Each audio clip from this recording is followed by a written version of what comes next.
I put them further apart, I put them closer together. So like with Charlie, that would be a good thing to get him driving ahead. Or like Willow, how she's getting sticky.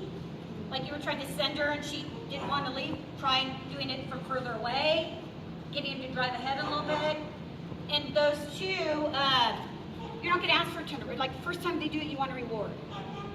What I do like about this, and what I started teaching it, was because Hypad didn't have, she had too much handler focus. So especially when I'm passing them like that, that's very difficult. So that's what I started teaching her, in addition to the marking, to get her to stop watching me so much with my motion. And it really worked. So I did it more, I wanted to get as far away from her as I could, get up here, pretty much touch it, then I'd start spreading them out. And the nice thing about it is it becomes kind of they pattern. So what I would do is I'd put out markers. Okay, when she's there, basically when she's passing me, I can tell she's committed here, I can already be gone. Then I can move the marker. Okay, I can send her leave here. So it kind of gave me a reference point of when I need to leave.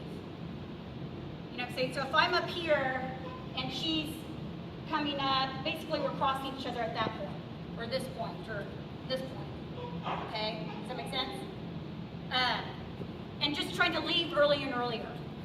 Because that's what happens. People, you can tell when they're committed, but instead of trying to make it better, they just adapt to their dog. I'm always thinking, can I get out there earlier? He's committing when he's here, can I get him to commit here? Now I've cued it. I know I'm just taking random jumps, but I've cued it.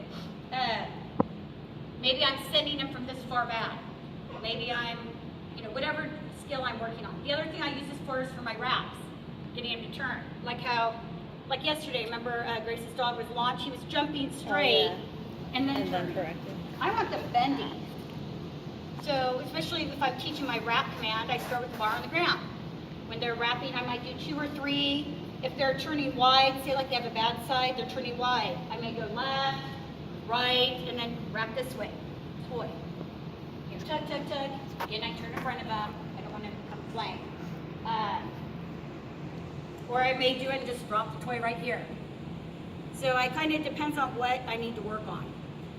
But what I was going to say for your guy, this is the problem I have with him, and this is a drill, when I'm doing the rear cross drill, it's easier when they're further apart. The figure 8 drill with fronts, it's easier when it's closer together, right? Because if the jump's right here, I'm just going jump, jump. Further apart, I've got to be able to get there, so it's going to be harder as I spread it apart. The rear cross,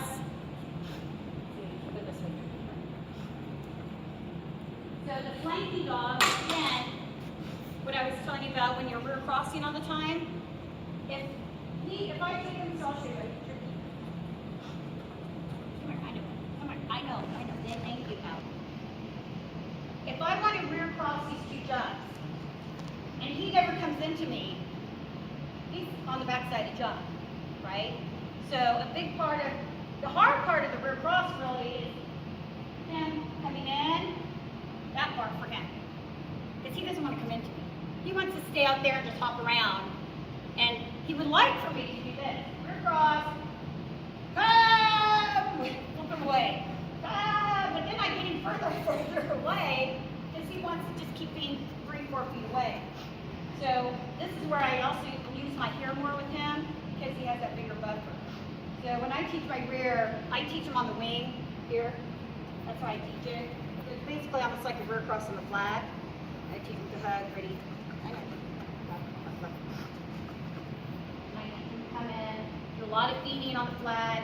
I teach him to be kind of pinched in between here and the wing. Here. Here, come back in. A lot of feeding. Jump. And right now I don't have to begin at my directionals. I just want to tell him jump. Because I don't want him to get used to, depending on my directionals, for the rear cross cue. Later on when I'm doing it, I might. Some people teach in a way, a flip away. You can start putting that word in just to teach it. They don't know what it means anyway. So, jump.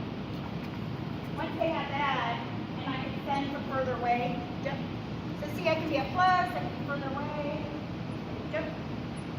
And you notice new hand, new foot. And I see a lot of people with front crosses. They'll come up and they'll do this. Guess what? Their dog's peeing away. That's their rear cross leg.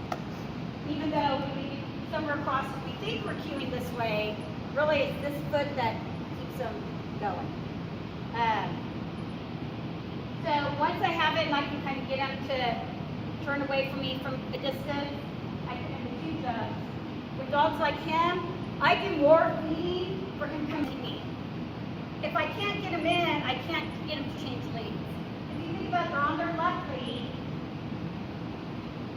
He's on my left lead, so they're going like this. I need him to come in to me so then he can do his lead change to his right lead. And he's on his right lead, right lead, right lead, right lead. So it's basically a rear cross on the flat. You guys know the difference? Do you guys know the difference? The rear? So rear on the flat, a normal rear, say like I were going over there, he was coming down this line and I wanted him to go